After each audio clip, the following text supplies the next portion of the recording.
Hi all, എല്ലാവർക്കും നമസ്കാരം. നിങ്ങൾക്ക് എല്ലാവർക്കും സുഖാണെന്ന് വിചാരിക്കുന്നു. ഞങ്ങൾക്കും കുഴപ്പമൊന്നുമില്ല. And if you guys are new here, ഞാൻ ആര്യ ആൻഡ് ഇവൾ എന്റെ ഹസ്കി ജൂഡി. And ഇന്നത്തെ video is all about her monsoon care routine, why it actually matters, and I'll show you guys what we have learned the hard way from her sneaky skin infection, like how we handle moisture and skin issues, what food and supplements we give her, and her indoor playtime, care and hygiene. So welcome all to another video on Arya and Judy's Tales and Trails. So നമ്മളിപ്പോ നാട്ടിലല്ലേ, and നമ്മളെ നാട്ടിലത്തെ മഴയെ പറ്റി അങ്ങനെ പ്രത്യേകിച്ച് പറയേണ്ട കാര്യമൊന്നുമില്ലല്ലോ. Recent news റിപ്പോർട്ടില് നമ്മളെ വീട്ടിനടുത്ത് ചെറുവത്തൂര് ഇപ്പൊ NH-66 പണിയെടുക്കുന്ന അവിടെ മണ്ണിടിച്ചിലുണ്ടായി. And that's the kind of rain we are talking about. So now imagine a dog like Husky who are meant for cold climates. അവരെങ്ങനെയാ പാവം നമ്മുടെ ഇവിടുത്തെ ചൂടും ഡാംപ്നെസ്സും ഹ്യൂമിഡിറ്റിയും ഒക്കെ ഉൾക്കൊള്ളുന്നത്. നമുക്ക് എല്ലാ ആൾക്കാർക്കും അറിയുന്ന ഒരു കാര്യമാണ് ഹസ്കികൾക്ക് തിക് ഡബിൾ കോട്ട് ആണെന്നും and they are meant to trap warmth and block moisture in cold climate. But നമ്മുടെ നാട്ടിലത്തെ ഈ ഹ്യൂമിഡ് വെതർ കാരണം ഇവരുടെ ഈ same coat traps moisture inside, and ഇത് കാരണം അവർക്ക് ഒരുപാട് ഇഷ്യൂസ് ഉണ്ടാവും, like itching, skin infection, hair fall and potentially heart stroke if not manage properly. പിന്നെ ഇവരൊരു ഹൈപ്പർ ആക്റ്റീവ് ബ്രീഡ് അല്ലേ, ഇവർക്ക് എപ്പോ നോക്കിയാലും കളിക്കണം. പിന്നെ ഈ മഴ കാരണം അവരുടെ outdoor exercise also becomes limited and that makes dum restless. അതുകൊണ്ട് തന്നെ ഈ ബ്രീഡ്സിന് ഒരു പ്രോപ്പർ കെയർ കൊടുക്കണം.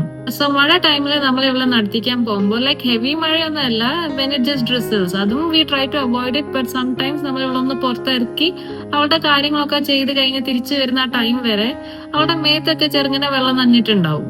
So despite what they say, Husky's coat will repel water, അങ്ങനെയൊന്നുമല്ല. ഈവൻ നമ്മൾ തോർത്തി കൊടുത്താലും ചെറുങ്ങനെ വെള്ളം ഉണ്ടാവും അവരുടെ മേത്ത്. Especially when they lie down after and aren't dried properly each time, the moisture slowly builds inside the undercoat. And മഴ തുടങ്ങി കുറച്ച് ഡേയ്സ് കഴിഞ്ഞപ്പോൾ we started noticing Judy was scratching more than usual.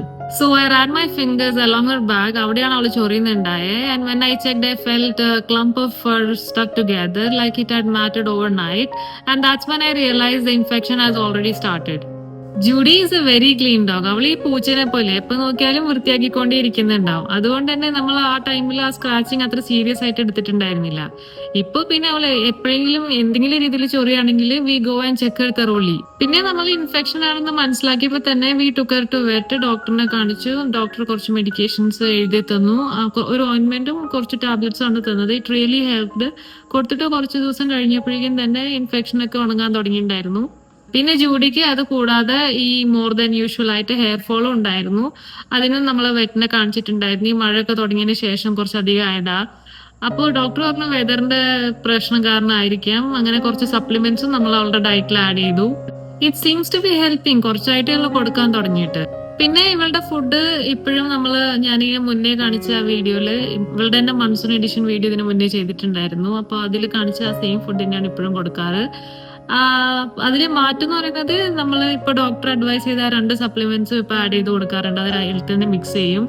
അങ്ങനെയാണ് ഇവർക്ക് ഇപ്പൊ ഫുഡ് കൊടുക്കാറ്. വേറെ മാറ്റമൊന്നും ഇല്ല. നമ്മൾ 2 സപ്ലിമെന്റ്സ് ആണ് കൊടുക്കുന്നത്. ഒരെണ്ണം അഡ്വാൻസ് ബ്രാൻഡിന്റെ omega-3 omega-6 ടോണിക് ഒരു 5 ml 2 നേരമായിട്ട് കൊടുക്കും. ഇത് അവരുടെ കോട്ടിന് വേണ്ടിയാണ്. പിന്നെ ഡോക്ടർ പറഞ്ഞു ഒരു മൾട്ടി വിറ്റാമിന്റെ ടോണിക്കും കൊടുക്കാൻ. അപ്പോൾ അതും കൊടുക്കുന്നുണ്ട്. സിപ്പ് ഫിറ്റ് ആണ് ബ്രാൻഡ്. പിന്നെ ഇവള് ബാക്കിയുള്ള ഡോഗ്സിനെ പോലെ ഒട്ടും ഫുഡ് ഡ്രിവൺ അല്ല. ഈവൻ നമ്മൾ ചിക്കൻ പൊരിച്ചു കൊടുത്താൽ പോലും അവള് കഴിക്കൂല. ഇതും ഹസ്കി ബ്രീഡ്സിനുള്ള ഒരു സ്വഭാവമാണ്. പിന്നെ അവരുടെ paw care, something often overlooked but super important during the monsoon season with all the rain. എല്ലായിടത്തും ഇപ്പൊ ചളി പൊളിയാണ്. So after every work we wash her legs and paws, especially between the pads. Now because of frequent washing, ഇവളുടെ pads sometimes get dry, rough and കുറച്ച് cracks ഉണ്ടാവാറുണ്ട്. And we tried all the fancy paw creams out there. ഒന്നും work ചെയ്തില്ല. പിന്നെ നമ്മൾ ഗൂഗിളിൽ കുറച്ച് search and research ചെയ്തതിന് ശേഷം നമ്മൾ കോക്കനട്ട് ഓയിൽ ട്രൈ ചെയ്ത് നോക്കി. And trust me guys, it heal those cracks within days. പിന്നെ ഇത് സേഫ് ആണ്, നാച്ചുറൽ ആണ്, അവർ നക്കിയാലും കുഴപ്പമൊന്നുമില്ല. പിന്നെ it prevents dryness and it also act as antifungal agent. പിന്നെ നമ്മളിത് അവൾക്ക് രാത്രിയാണ് കേട്ടോ തേച്ച് കൊടുക്കാറ്, when she is least active, അതായത് ഉറങ്ങാൻ കിടക്കുമ്പോൾ. പിന്നെ ഡേ ടൈമിലൊന്നും ഇത് തേച്ച് കൊടുക്കണ്ട, ബിക്കോസ് അവർ ആ ടൈമിൽ ഭയങ്കര ഹൈപ്പർ ആക്റ്റീവ് ആയിരിക്കും. അപ്പോൾ തേച്ച് കൊടുക്കേണ്ട കാര്യമില്ല. പിന്നെ ഡ്രൈയിങ് ആൻഡ് കോട്ട് കെയറിനെ പറ്റി പറയുകയാണെന്നുണ്ടെങ്കിൽ, ഇൻ കേസ് നിങ്ങൾ റെയിൻ കോട്ട് ഒന്നും ഡോഗ്സിന് യൂസ് ചെയ്യുന്നില്ല എന്നുണ്ടെങ്കിൽ which we sometimes also skip. അങ്ങനത്തെ സമയമാണെന്നുണ്ടെങ്കിൽ you need to dry your dogs every time when they get wet.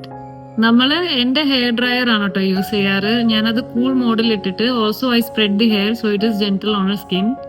പിന്നെ നമ്മൾ അവളെ ഡെയിലി ബ്രഷ് ചെയ്ത് കൊടുക്കും, അതായത് ചീകി കൊടുക്കാറുണ്ട്. Not with a Furminator, just a simple soft brush. It helps to detangle and makes it drying more effective. Don't go aggressive, just a light brushing daily is enough. Now on to drying. I know a lot of you might say you should never use a regular hair dryer on dogs, and you're absolutely right. The safest option is always a pet dryer, and നമ്മളടുത്ത് ഇപ്പോൾ ഒരു pet dryer ഇല്ല, and I use my regular hair dryer and I use them very carefully. I only use it in cool mode, and I also make sure the airflow is soft and spread out. I'm super cautious about her skin and ears. And yes, we are planning to buy a proper pet dryer soon, once we are back and settled. But for now, this is our temporary solution. And if you ask me why brushing is super important, because huskies have dense coat, and if air doesn't pass through, then it traps moisture inside. And that creates perfect environment for fungus and bacterial infection. So brushing aren't just for looks, it's to help coat breathe and skin underneath stay dry. പിന്നെ once in A while നമ്മൾ full ഗ്രൂമിങ്ങും ചെയ്യിപ്പിക്കാറുണ്ട്. അതുപോലെ every 3 weeks കൂടുമ്പോഴും നമ്മൾ അവളെ കുളിപ്പിക്കും. പിന്നെ അധികം ചെളി ഉണ്ടെങ്കിൽ ചിലപ്പോൾ 2 പ്രാവശ്യമൊക്കെ കുളിപ്പിക്കുകയും ചെയ്യും. പിന്നെ it's all about balance. You want her coat clean but not stripped of natural oils. പിന്നെ ഇവളുടെ ഡെന്റൽ കെയറിനെ പറ്റി പറയുകയാണെന്നുണ്ടെങ്കിൽ നമ്മൾ ആദ്യമൊക്കെ ഇവക്ക് ഡെന്റൽ ട്രീറ്റ്സും പിന്നെ റിയലി ഗുഡ് ച്യൂ ടോയ്സ്, അതായത് ഈ നൈലബോണ്ട് ച്യൂ ടോയ്സ് ഒക്കെയാണ് കൊടുക്കാറുണ്ടായത്. It is really good and helped with ടാറ്റ buildup and kept her teeth clean. And ആ ബ്രാൻഡ്സ് ഒന്നും ഇപ്പൊ ഇവിടെ കിട്ടാത്തതുകൊണ്ട് നമ്മൾ ഇപ്പോ ബ്രഷിങ്ങിലേക്ക് മാറി. അവൾക്ക് ഇപ്പോൾ ബ്രഷ് ചെയ്ത് കൊടുക്കാറാണ് പതിവ്. അവൾക്ക് അത് അത്ര ഇഷ്ടമൊന്നുമല്ല, പിന്നെ വേറെ നിവൃത്തിയൊന്നും ഇല്ലല്ലോ. She is slowly getting use to it. ഇതാണ് നമ്മൾ കറന്റ്ലി യൂസ് ചെയ്യുന്ന ബ്രഷ്. ഇറ്റ് ഈസ് ഓക്കെ, പക്ഷെ ഇത് വെച്ച് ബ്രഷ് ചെയ്യുന്ന സമയത്ത് അവളുടെ ഗംസിലൊക്കെ ചിലപ്പോ ഇങ്ങനെ ചോര വരും. ഒരുപാടല്ല, ചെറുങ്ങനെ. പക്ഷെ അത് കാരണം നമുക്കത് കണ്ടിട്ടൊരു സുഖമില്ല. നമ്മൾ പുതിയൊരു സിലിക്കൺ കയ്യിലിട്ടിട്ട് തേപ്പിക്കാൻ പറ്റുന്ന പോലത്തെ ഒരു ബ്രഷ് ഓർഡർ ചെയ്തിട്ടുണ്ട്. അത് കിട്ടിയിട്ട് വേണം ട്രൈ ചെയ്ത് നോക്കാൻ വേണ്ടിയിട്ട്. പിന്നെ ഇവൾക്കും ഇതുപോലത്തെ സാധനങ്ങളൊന്നും ചെയ്തിട്ട് ശീലമില്ലാത്തതുകൊണ്ട് അവൾക്കും അത്ര ഇഷ്ടമൊന്നുമല്ല. But little brushing is better than nothing അല്ലേ. പിന്നെ അവളുടെ എക്സസൈസ് ആൻഡ് ഇൻഡോർ പ്ലേനെ പറ്റി പറയുകയാണെന്നുണ്ടെങ്കിൽ ഇപ്പൊ മഴ ഇല്ലാത്ത ടൈം ആണെങ്കിൽ നമ്മൾ അവളെയും കൂട്ടി നടക്കാൻ പോകും, പുറത്ത് കുറെ കളിക്കും, ഓടും, അങ്ങനെ കുറെ ആക്ടിവിറ്റീസ് ചെയ്യും. പിന്നെ അതുപോലെ ഇപ്പൊ മഴയുള്ള ടൈം ആയതുകൊണ്ട് കൂടുതൽ നേരം നമ്മൾ അകത്തായിരിക്കും. അപ്പൊ അകത്താണെന്നുണ്ടെങ്കിൽ അവളുടെ ഒന്നിച്ച് അകത്ത് വോള് കളിക്കും. അതുപോലെ അവൾക്ക് ഹൈഡ് ആൻഡ് സീക്ക് കളിക്കാൻ ഭയങ്കര ഇഷ്ടമാണ്, അതും കളിക്കും. പിന്നെ ടഗ് ഓഫ് വാറും. മാക്സിമം ടൈം അവളുടെ കൂടെ സ്പെൻഡ് ചെയ്യും. Anything to keep it simulated. പിന്നെ ഈ ഹസ്കികൾക്ക് പെട്ടെന്ന് ബോറടിക്കും. അവർക്ക് എക്സസൈസ് മാത്രമല്ല, അവൾക്ക് നിങ്ങളുടെ പ്രസൻസും ഒരുപാട് ആവശ്യമാണ്. അതുകൊണ്ട് തന്നെ ഇഫ് നിങ്ങൾ ഇൻഡോർസ് ആണെന്നുണ്ടെങ്കിൽ engage with them as much as you can. പിന്നെ I am also planning to make a video on understanding husky breed better soon, so stay tune. പിന്നെ അവളുടെ കോസി ഈവനിങ്സിനെ പറ്റി പറയുകയാണെന്നുണ്ടെങ്കിൽ once she is dried, brushed and well fed, കളിയൊക്കെ കഴിഞ്ഞ് she just needs snuggles. She curls up and relaxes with us. Rainy day evenings are the coziest. Pinny rainy day could be tough for breeds like Husky, but with little love, extra care and some adjustments, they can still thrive. അപ്പോൾ ഇന്നത്തെ video ഇത്രയേ ഉള്ളൂ. I hope this video helps any of you taking care of your pets during the monsoon season, especially if you have a breed like Husky. And if you found this video helpful, give it a like, comment below your pet's rainy day routine, and subscribe for more cozy real life videos with us. Take care, stay dry, and see you guys in the next one. Signing off, Arya.